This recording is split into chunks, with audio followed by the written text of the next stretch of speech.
আসসালামু আলাইকুম প্রিয় দর্শক, অন্য মঞ্চ চ্যানেলে আপনাদের সকলকে স্বাগত জানাচ্ছি। সুপ্রিয় দর্শক শ্রোতা মণ্ডলী, আপনারা এই মুহূর্তে আমাকে যে যেখান থেকে শুনছেন এবং পরবর্তী যে যেখান থেকে শুনবেন, আপনাদের সকলকে জানাই আমি আমার প্রাণ ঢালা অভিনন্দন এবং শুভেচ্ছা।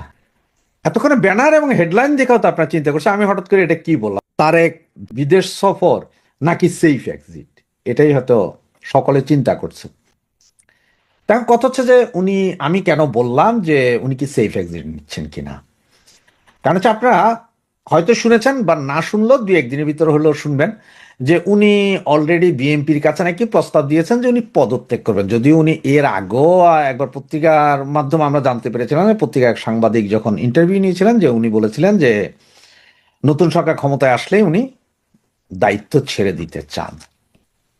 তো এখন নাকি ভার্বালি উনি বিএনপির নেতাদের সাথে কথা বলেছেন যে উনি পদত্যাগ করবেন, এখনো লিখিত কিছু দেননি।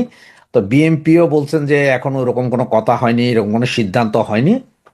তবে যতটুকু জানতে পারলাম তাতে বলা হচ্ছে যে উনি নাকি তিনটা বিষয় নিয়ে নাকি এখনো অনেক মনক্ষুণ্ণ। তার প্রথমটা হচ্ছে যে ওনাকে না জানিয়ে পৃথিবীর সমস্ত এম্বাসি থেকে, বাংলাদেশের যে এম্বাসি আছে পৃথিবীর বিভিন্ন দেশে, সব জায়গা থেকে ওনার যে ছবি নামিয়ে ফেলছিল, এইটা যেমন ওনার খুবই মনকষ্ট, এখনো সে কষ্ট যায় নাই। দ্বিতীয়ত, উনি যখন ভাষণ দিচ্ছিলেন মানে সংসদে রাষ্ট্রপতির ভাষণ, সেদিন বিরোধী দল বলতে জামাত এনসিপি, এটা তো দুইটাই ভাই, একই সাপের দুই সাপের একই বিষ। ওরা বিভিন্নভাবে আপনার পোস্টার ব্যানার নিয়ে দাঁড়িয়ে গিয়েছেন, যেটা সংসদের ইতিহাস আর কখনো হয় নাই। রাষ্ট্রপতির দিকে মারতেও গেছিলেন এই নাহিদ হাসনাত এরা। সুতরাং এটা নিয়েও একটা মনোকষ্ট। এবং সর্বশেষ বিরোধী দলীয় চিফ হুইপ, না জানি চিটিং হুইপ, সে রাষ্ট্রপতিকে গ্রেপ্তার করা বা আরো অনেক কথা বলেছেন। এই সব তিন চারটা বিষয় নিয়ে উনি খুবই মনক্ষুণ্ণ, যেটা উনি নাকি ওনার আপনজন আছেন তাদেরকে বলেছেন। আপনজন কারা আমি জানি না ভাই,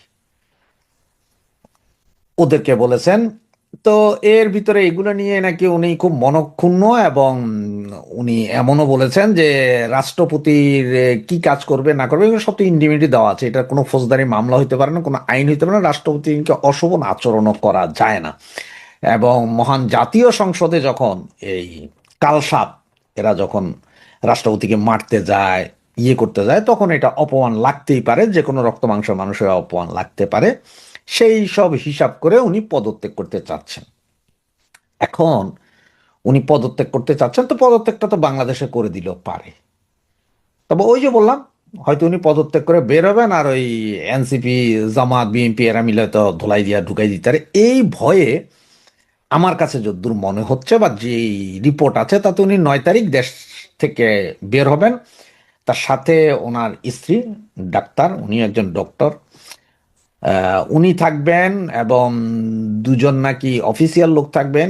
এছাড়া মানে 8 জনের একটা টোটাল বহর। এর মধ্যে ওনার ছেলে মেয়েরাও থাকবেন কিনা আমি 100% গ্যারান্টেড না, এটা জানি না এখনো। এরা নাকি সকলে মিলে বাংলাদেশ থেকে আসবেন, এখানে ট্রিটমেন্ট নেবেন। 17 তারিখ উনি দেশে ফিরে যাওয়ার কথা। তবে এই মুহূর্তে আমার কাছে যে খবরটা আছে সেটা হচ্ছে যে রাষ্ট্রপতির জন্য লন্ডনের বেডফোর্ড এরিয়াতে একটা বাসা নেওয়া হয়েছে। এটা আসলে সরাসরি বাংলাদেশের রাষ্ট্রপতির জন্য না, এটা বাসাটা নেওয়া হয়েছে। এবং যতটুকু ইনফরমেশন, এইটাতে নাকি রাষ্ট্রপতি এসে হয়তো উঠতে পারেন বেডফোর্ডে। এটা 5 বেডরুমের একটা বাসা। তো 5 বেডরুম বলতে আপনার আমাদের বাংলাদেশের মতো হইতে পারে, মানে এখানে ওনার যে বাড়িটা সেটাতে 5টা বেডরুম আছে, নিচে একটা বড় লাউঞ্জ আছে যাকে আমরা ড্রয়িং রুম বলি, ওরকম একটা বিশাল লাউঞ্জ আছে, একটা কিচেন আছে, এবং আরেকটা ছোট আপনার ডাইনিং রুমের মতো আছে, মানে ডাবল লাউঞ্জ, এখানে বলে ডাবল লাউঞ্জের একটা বেডরুম, ডাবল লাউঞ্জের হাউস, বিশাল হাউস, সামনে পিছনে ছোট বড় গার্ডেন আছে। এরকম একটা বাসা দেখা হয়েছে। এবং এই বাসাটা মে মাসের 1 তারিখে, মানে আজকে থেকে অলরেডি এটা ভাড়া নেওয়া হয়েছে। কার নামে নেওয়া হয়েছে সেটা জানি না, তবে যেখান থেকে ইনফরমেশনটা পাওয়া সেটা নাকি রাষ্ট্রপতির জন্যই নেওয়া হয়েছে। এবং সেখানে ডেকোরেশন তো, এখানে ফার্নিচার নাকি আগামী 2-1 দিনের ভিতরে সব ফার্নিচার উঠে যাবে। যদি এখানে যেসব হাউসগুলো ভাড়া নেওয়া হয় ম্যাক্সিমাম ভাড়া বাড়িতেই আপনার মোটামুটি ফার্নিচার দেওয়া হয়, তবে ওগুলো ফেলে দেওয়া হবে, নতুন করে ফার্নিশড করা হবে। যদ্দূর শুনলাম যে এইটাই নাকি রাষ্ট্রপতি থাকতে পারে বলে, এতটুকু জানছি। এখন উনি হয়তো ইংল্যান্ডে আসবেন, এখানে ট্রিটমেন্ট নিতে, এসে হয়তো উনি আর যাবেন না, ফেরত না গিয়ে এখান থেকে নিয়ে পদত্যাগপত্র পাঠিয়ে দিতে পারেন, এবং পদত্যাগপত্র পাঠিয়ে দিলে ওনাকে এখান থেকে আইসা যে দড়ি দিয়া বাইন্ধা নিয়ে যাবে, এইরকম কোনো উপায় নেই। এরকম কারোই ক্ষমতা নাই যে ওনাকে রশি দিয়া বাইন্ধা নিয়ে যেতে পারে, এবং এইটা হওয়ার সম্ভাবনাই সবচেয়ে বেশি। তাই আমি বলেছি যে রাষ্ট্রপতি কি সেফ এক্সিট নিচ্ছেন কিনা। এবং এই কাহিনীটা হয়তো বিএনপির গভর্নমেন্টের অনেকেই জানেন, তারেক নিজেও জানেন, হয়তো স্বরাষ্ট্রমন্ত্রী জানেন, আইন মন্ত্রণালয় জানেন যে উনি যাবেন, যে ইংল্যান্ড থেকে হয়তো 12, 13, 14, 15 তারিখে উনি জাস্ট পদত্যাগপত্র পাঠিয়ে দিতে পারেন, অথবা 17 তারিখে উনি ফিরে যাওয়ার কথা, উনি তো না ফিরে আরও মাস 2 মাস পরেও পাঠাইতে পারেন। সেটা হচ্ছে ওনার ব্যাপার, বিষয়টা ওনার। তবে উনি যে চিকিৎসার জন্য আসছেন এই ব্যাপারে সমস্ত প্রস্তুতি সম্পন্ন, টিকিট হয়ে গেছে ওনার। এইখানে ওনার সাথে যারা আসবেন তারা কোন হোটেলে থাকবেন, কোথায় থাকবেন, বাংলাদেশ এম্বাসি কোন কোন গাড়ি দিবে, এগুলো সব রেডি অলরেডি। মানে উনি যে আসছেন, এবং স্পিকারকে জানানো হয়েছে, প্রধানমন্ত্রীকে জানানো হয়েছে। আজকে প্রায় দীর্ঘ 20-22 মাস পরে উনি দেশের বাহিরে বেরোতে পারছেন। সুতরাং এই হচ্ছে যে মূল কাহিনী, এগুলো সবই জানাইছেন। তার মানে রাষ্ট্রপতি যখন দেশে থাকবেন না, তখন রাষ্ট্রপতির দায়িত্ব পালন করবেন স্পিকার, মানে স্পিকার সাহেব দায়িত্ব পালন করবেন, এবং স্পিকারের দায়িত্ব পালন করবেন তখন ডেপুটি স্পিকার। এই হচ্ছে যে অবস্থা। তো এখন ওই যে আপনাদের বললাম যে সংবিধানের 80 অনুচ্ছেদ অনুযায়ী 3টা আছে, যে রাষ্ট্রপতিকে ইন্ডেমনিটি দেওয়া হয় রাষ্ট্রপতি থাকাকালীন যে কোনো কাজের জন্য, ওনার কোনো জবাবদিহিতা থাকে না, উনি কাউকে জবাব দিতে হয় না, এইসব বিষয় নিয়ে কোনো ফৌজদারি মামলা করা যায় না, এবং সংসদে দাঁড়িয়ে রাষ্ট্রপতির বিরুদ্ধে এইভাবে কথা বলতে পারে না, রাষ্ট্রপতিকে অপমান করতে পারে না, এগুলো ওনার সাংবিধানিক অধিকার। এগুলো সবগুলোই ক্ষুণ্ণ হয়েছে। এছাড়া রাষ্ট্রপতি নিজের ছুটি নিজেই দেন, রাষ্ট্রপতি কারো কাছে ছুটি আবেদন করতে পারেন, নিজের ছুটি নিজেই দেন, সর্বোচ্চ 4 মাস পর্যন্ত ছুটি কাটাইতে পারেন একটানা। তো সেই হিসেবে এখন আমরা দেখি যে আসলে কি হয়, যে রাষ্ট্রপতিকে আসলে ব্রিটেনে চিকিৎসার নামে এসে সেফ এক্সিট নিচ্ছেন, নাকি উনি আবার ফেরত যাচ্ছেন, কোনটা কি হয় সেটা এখন সময় বলে দিবে। 9 তারিখ উনি দেশ ত্যাগ করছেন, ব্রিটেনে আসছেন চিকিৎসার জন্য, 17 তারিখ ফিরে যাওয়ার কথা। এর ভিতরে কি কি হয় না হয় তাই আমরা দেখব। আপনারা যারা বাংলাদেশে আছেন অথবা পৃথিবীর নানা প্রান্ত থেকে আমার এই অনুষ্ঠান দেখছেন, তারা নিয়মিতই দেখতে পেয়েছেন যে আমি আসলে বাংলাদেশের বর্তমান সরকার এবং বাংলাদেশ কোথায় যাচ্ছে, বাংলাদেশকে কোন অন্ধকারে নিয়ে যাচ্ছে সেটা নিয়ে কথা বলি। কালকে আপনারা দেখেছেন প্রথম আলো সহ অনেকগুলো পত্রিকায় এসছে বাংলাদেশ আমেরিকার সাথে একটি চুক্তি করেছে। এই চুক্তিটি কি 14টি বোয়িং 737 এবং আরো একটি সংস্করণ মিলে 14টি বিমান কিনবে। এই বিমানের প্রথম চালানটি আসবে 2031 সালে, অর্থাৎ যখন বিএনপির ক্ষমতার থেকে চলে যাওয়ার সময় হবে, অর্থাৎ বর্তমান সরকারের মেয়াদ যখন শেষ হয়ে যাবে। এখন টাকা কবে দেওয়া হবে, কতদিনের মধ্যে দেওয়া হবে সেটা আমরা জানি না এখনো, সেটা ডিটেলস আসেনি। তো এই বিমানের দাম কত? এই বিমানের দাম হচ্ছে 45,000 কোটি টাকা। আর পাউন্ডে ডলারে যদি আপনি হিসাব করেন 3.7 বিলিয়ন ডলার, যেটা একটি পদ্মা সেতু তৈরি করতে যে টাকা লেগেছে তার সমান। খেয়াল করে দেখেন, এক পদ্মা সেতু, এই যে বাংলাদেশের উত্তর অঞ্চল এবং দক্ষিণ অঞ্চলের মধ্যে যে আমাদের যে একটা ব্যবধান ছিল, খেয়াল করে দেখেন পদ্মার এপারে যে 1 কাঠা জমির দাম ধরেন 5 লাখ টাকা, আর পদ্মার ওই পারে 1 কাঠা জমির দাম ছিল 50,000 টাকা। এখন এই পদ্মা সেতু হওয়ার পর ওই পারের জমির দামও ওই 5 লাখ টাকার উপরে চলে গেছে। এর কারণটা কি? কারণটা হচ্ছে যোগাযোগ ব্যবস্থা সহজীকরণের ফলে এই দুই বাংলার দুপাশের বাংলাদেশের যে পদ্মা সেতু, পদ্মা নদী যেভাবে দেশটাকে 2টা অংশে ভাগ করে রেখেছিল, সেটাতে সেতু বন্ধন হয়েছে। উন্নয়নের ধারা ত্বরান্বিত হচ্ছে, জিডিপিতে প্রতি বছর 1.5% করে ইনক্লুড করছে, এবং মানুষের যে সময়ের অবচয় সেটা রক্ষা করছে।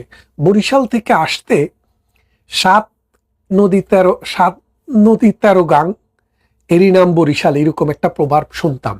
সেই বরিশাল 10 থেকে 15 ঘন্টা লাগতো ঢাকায় আসতে যাদের, তারা এখন 3 থেকে 4 ঘন্টার মধ্যে মায়ের কোলে পৌঁছে যায়। সেই রকম একটা প্রজেক্টের নাম ছিল পদ্মা সেতু।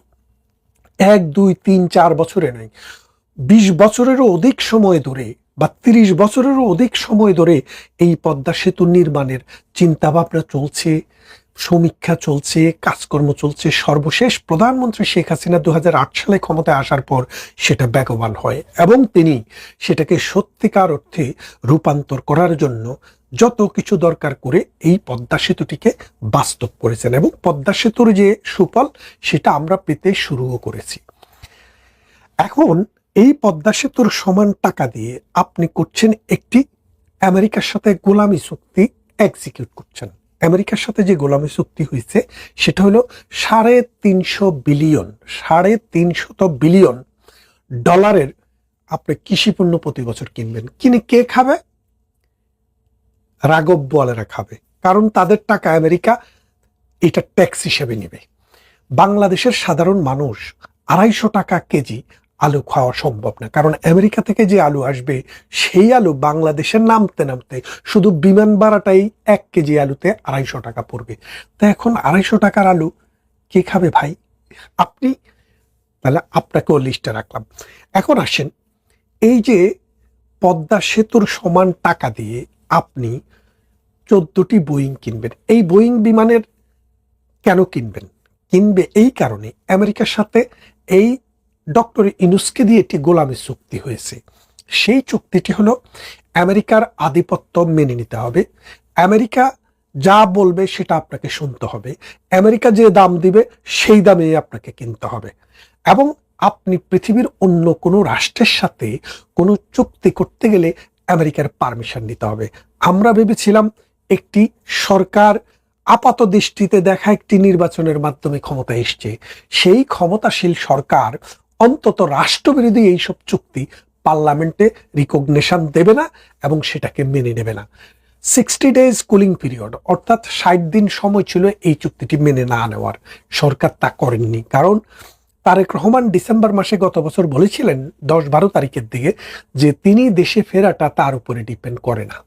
তার মানে কি আরো শক্তি আছে, সেই শক্তিটি হলো আমেরিকা। আমেরিকার সাথে তিনি আনকন্ডিশনাল শর্তে রাজি হয়েছেন যে তোমরা যেই সত্য দিবা, যেই রকমের চুক্তি করতে বলবো আমি তাই করব, আমাকে দেশে ফেরাও এবং ক্ষমতার মসনদে বসাও, জামাত যা তোমাদেরকে দেবে আমি তার চেয়ে বেশি দেব। এই কথা বলার পর তারেক রহমানকে ক্ষমতায় বসিয়েছে। আপনারা জানেন এই চুক্তিটি, এই যে বাংলাদেশের বাজেটের 20% সমান যে টাকা, এই টাকা দিয়ে বোয়িং এর সাথে এই 14টি বিমান কেনার চুক্তি হয়েছে। অর্থাৎ 1 বছরে যদি আপনি 750 থেকে 800 বিলিয়নের মতো যদি আমাদের টোটাল বাজেট ধরেন, সেই বাজেটকে 45 বিলিয়ন টাকা দিয়ে যদি ভাগ দেন, তাহলে দেখবেন 17 থেকে 20% আমাদের বাজেটের এই সমান টাকা এই বোয়িং এর সাথে চুক্তি হয়ে গেছে। শুধু কি তাই, প্রতি বছর কৃষি পণ্য সহ 6000 পণ্য আমেরিকা থেকে আনতে হবে। আমি একটি পশ্চিমা রাষ্ট্রে বসবাস করি, ব্রিটেনে বসবাস করি। এই দেশে একদম নিম্নমানের কোনো একটা জিনিস থেকে উচ্চমানের জিনিস পর্যন্ত সব বেশিরভাগই চায়নার তৈরি, ইন্ডিয়ার তৈরি, বাংলাদেশের তৈরি, ব্রাজিলের তৈরি অথবা ভিয়েতনামের তৈরি। কেন তৈরি? কারণ সেখানে শ্রমিকের শ্রমের মূল্য কম। এই যে ব্রিটেন, এই ব্রিটেনে একজন মানুষ সর্বনিম্ন যে চাকরিটি আছে, ধরেন 18 বছর উপরে একজন মানুষ সর্বনিম্ন যে চাকরি সেটা হলো আপনার রাস্তা ঝাড়ু দেবেন। এই রাস্তা ঝাড়ু দেওয়া কাজটিও আপনাকে প্রতি ঘন্টায় 12.5 টাকা করে পয়সা দিতে হবে। 12.5 টাকা না, 12.5 পাউন্ড। 1 পাউন্ড সমান যদি 165 টাকা ধরেন আপনি, তাহলে একটু হিসাব করে দেখেন তো, 1 ঘন্টা কাজ করলে যদি আপনি 150 টাকা করে ধরেন, 1800, 2500 টাকা, প্রায় 1 ঘন্টা যদি একজন ক্লিনার যদি ক্লিন করে তার বেতন হবে 2500 টাকা বাংলাদেশি টাকায়। তাহলে 2,500 টাকা যদি 1 ঘন্টায় হয়, একটা মানুষ যদি 8 ঘন্টা কাজ করে, আপনি এখন 8 দিয়ে 2,500কে গুণ করলে কত হয়? 8 দুগুণে 16,000, আর 8-এর অর্ধেক 4,000, 20,000। অর্থাৎ একজন শ্রমিকের মিনিমাম মজুরি 8 ঘন্টার বেসিসে যদি কাজ করে, তাহলে সেটা হলো বাংলাদেশি টাকায় 20,000 টাকা। খেয়াল করে দেখেন, এই 20,000 টাকা একজন শ্রমিককে বেতন দিয়ে যে উৎপাদন হয়, সেই উৎপাদিত প্রোডাক্টের দাম কি কম দামে বিক্রি করা সম্ভব? কোনোভাবেই সম্ভব না। যার কারণে Europe, America, Australia, Canada, New Zealand, এই উন্নত বিশ্বের প্রোডাক্টের দাম অনেক বেশি। প্রোডাক্টের মান দ্বিতীয় কথা, কিন্তু শ্রমিকের বেতনের বেশি হওয়ার কারণে প্রোডাক্টের দাম অনেক বেশি। এই প্রোডাক্টের দাম যেহেতু বেশি, সেহেতু মানুষের জীবনও কিন্তু এখানে কঠিন, কারণ মানুষের খরচ অনেক বেশি। মানুষ যা ইনকাম করে তা খরচ করে কিচ্ছুই থাকে না। আর যারা বেশি ধনী লোক, তারা পৃথিবীর সব দেশেই ভালো অবস্থায় আছে, তাদের কথা বলে লাভ নেই, আমি সাধারণ মানুষের কথা বলছি। তাহলে দেখেন, এই দেশের সমস্ত পণ্য আমরা চায়না থেকে, ইন্ডিয়া থেকে, উন্নয়নশীল দেশ, যেসব দেশে শ্রমিকের বেতন কম, সেখান থেকে নিয়ে আসি। এখন আমেরিকার উৎপাদিত পণ্য যখন আপনি বাংলাদেশে নেবেন, সেটার দাম কি পরিমাণ হবে আপনি সেটা বুঝতে পারছেন। বাজারে চলুক বা না চলুক, চুক্তির শর্ত অনুসারে তারেক রহমানকে আমেরিকা থেকে এই প্রোডাক্ট আনতেই হবে। এখন বাংলাদেশের যে সার্বভৌমত্ব, বাংলাদেশের যে স্বাধীনতা, এটা কিন্তু এখন আর নেই। আপনারা বুঝতে পারেন যে শেখ হাসিনা হচ্ছে বাংলাদেশের সর্বশেষ স্বাধীন প্রধানমন্ত্রী। এখন যারা আছেন এরা পরাধীন প্রধানমন্ত্রী। এদেরকে আমেরিকার কথার বাইরে যাওয়ার কোনো ক্ষমতা নেই। আপনি খেয়াল করে দেখেন, আওয়ামী লীগকে, শেখ হাসিনাকে অনেকে দিল্লির তাবেদার বলেছিলেন, কিন্তু দিল্লিকে বিদ্যাঙ্গুলি দেখিয়ে প্রধানমন্ত্রী শেখ হাসিনা চায়নাকে দিয়ে বাংলাদেশে বড় বড় প্রজেক্ট করিয়েছে। এই যে কর্ণফুলী টানেল, এটি চায়নারা করেছে। আপনার পদ্মা সেতু, যেটা আমাদের বাজেটের 20%, এক বছরের বর্তমান বাজেটের ইকুইভ্যালেন্ট 20% তিনি দিয়ে যেটি করেছেন, সেটি চায়না করেছে। এবং যে রেল সেতুটি হয়েছে, সেটার অর্থায়ন চায়না করেছে। তার মানে কি, দিল্লি কি চায়নার সাথে বন্ধুত্ব আছে? নেই। অর্থাৎ শেখ হাসিনা বাংলাদেশের প্রধানমন্ত্রী ছিলেন, যার ছিল স্বাধীনতা, যার ছিল গুণ, যার ছিল মানে বাংলাদেশের প্রতি ভালোবাসা এবং মায়া। আর আজকের যে তাবেদার প্রধানমন্ত্রীকে আপনারা বসিয়েছেন, তিনি আমেরিকার কাছে বিক্রি হয়ে গেছেন। দেশের স্বার্থ তো দিচ্ছেন, দেশটাও একসময় চলে যাবে। আপনারা দেখেন যে চায়না মানে আমেরিকার সাথে যে চুক্তি হয়েছে, এই চুক্তির দুইটা কনসিকুয়েন্স। একটা হচ্ছে, আপনারা দেখবেন মানে যে চুক্তিটি কেনাবেচার উপরে নির্ভর করছে, সেটা দেখা যাবে। সেটা হলো ডিসক্লোজ পার্ট, নন ডিসক্লোজ পার্ট একটি রয়েছে এই চুক্তির, সেটি আপনিও জানবেন না, আমিও জানবো না। কিন্তু গোয়েন্দা সূত্রে আমরা যেই খবর পেয়েছি, সেখানে আরো 10টি ক্লজ রয়েছে। এই 10টি ক্লজের মধ্যে একটি ক্লজ হচ্ছে, তারা বারবাতে ভেঙে একটি রাষ্ট্র করতে চাইলে বাংলাদেশকে বেজ হিসেবে ব্যবহার করতে দিতে হবে।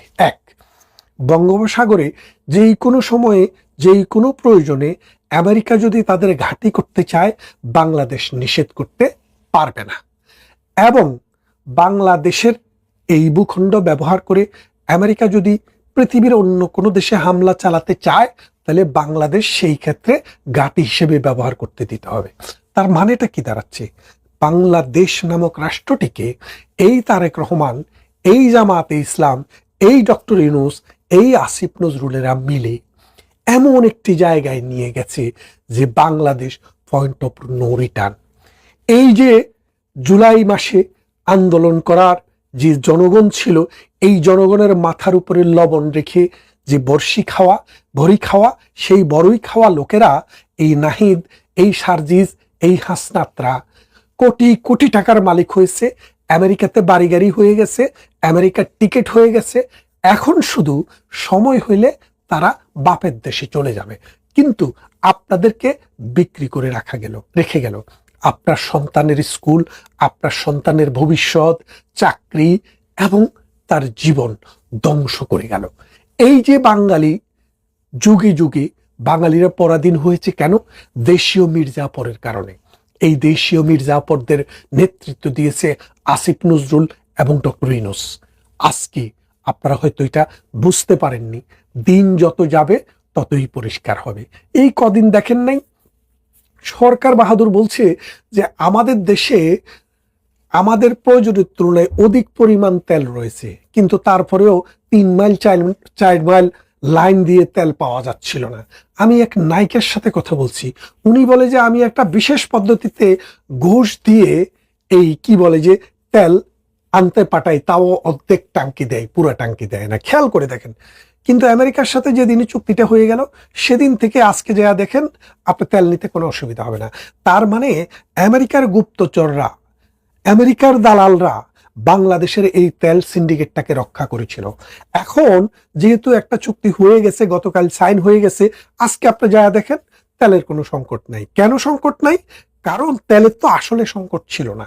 কারণ প্রত্যেকটা দেশ 2 মাস পর্যন্ত 3 মাস পর্যন্ত চলার মতো জ্বালানি তার সংরক্ষণ করে রাখে। বাংলাদেশেরও সেটা ছিল 2-3 মাসের। এখন তেল যেদিন যুদ্ধ লাগে তার 3 দিন পর থেকে তেল নাই। কারণটা কি? কারণটা একটাই, যে আমেরিকা কৃত্রিমভাবে তার দালালদের মাধ্যমে ডক্টর ইউনূস, আসিফ নজরুল, ফারুকি, রিজওয়ানা, তারপরে ওই যে আরেকটা বাটপার আছে না, আদিলুর রহমান, এই বাটপারদের মাধ্যমে একটা সিন্ডিকেট করে তেলটাকে কুক্ষিগত করে রেখেছে এবং এই কৃত্রিম সংকটটা তৈরি করে তারেক রহমানের কাছে খবর পাঠালো যে হয় সই করো, না হয় কিক আউট, জনগণ দিয়ে কিক আউট করাবো।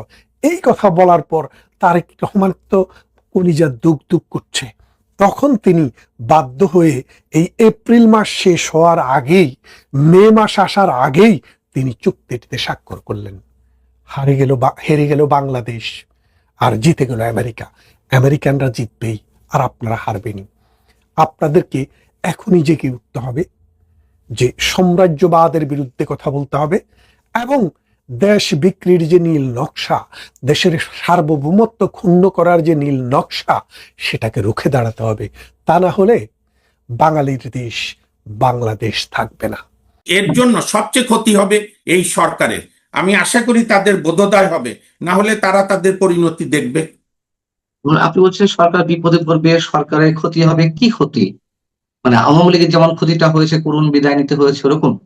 এরকম তাই কোনো লাভ হয় না তো। আমি তো এর মানেই বুঝি না।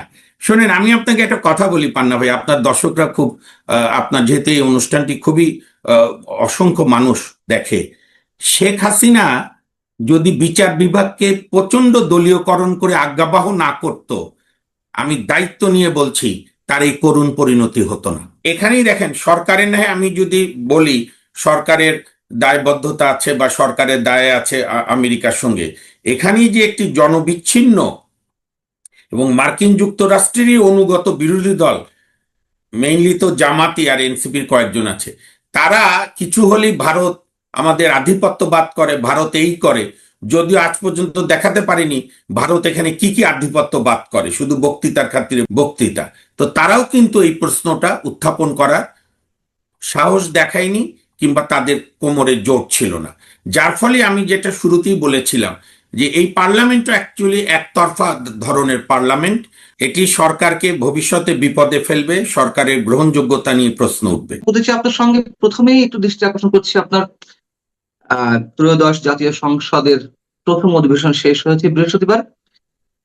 সমাপনী অধিবেশনের শেষ দিন, মানে সমাপনী দিনে আমাদের প্রধানমন্ত্রী তার বক্তব্যে একটি কথা বলেছেন যে এই সংসদ যেন কার্যকর হয়। অবশ্যই ভালো